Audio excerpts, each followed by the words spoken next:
1953 کی تحریک ختم نبوت میں ایک عورت اپنے بیٹی کی بارات لے کر دہلی دروازہ کی جانب آ رہی تھی۔ سامنے سے گولیوں کی آواز آئی تو معلوم کرنے پر پتہ چلا کہ آقائے نامدار صلی اللہ علیہ وسلم کی عزت و ناموس کے لیے لوگ سینہ تانے گولیاں کھا رہے ہیں۔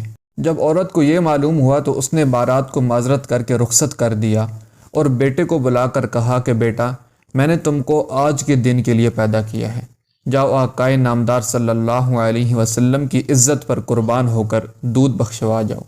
میں تمہاری شادی اس دنیا میں نہیں بلکہ آخرت میں کروں گی اور تمہاری بارات میں آقا صلی اللہ علیہ وسلم کو مدعو کروں گی۔ جاؤ پروانہ وار شہید ہو جاؤ تاکہ میں فخر کر سکوں کہ میں بھی شہید کی ماں ہوں۔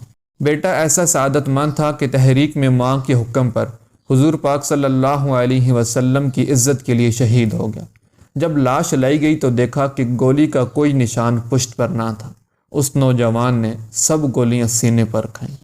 رشتہ نہ ہو قائم جو محمد سے وفا کا، پھر جینا بھی برباد ہے مرنا بھی آکارت۔ دوستو، اگر آپ کو ہماری یہ ویڈیو پسند آئی تو اس کو لائک، شیئر اور اس طرح کی مزید انفارمیٹیو ویڈیوز دیکھنے کے لیے ہمارا چینل سبسکرائب کر دیں۔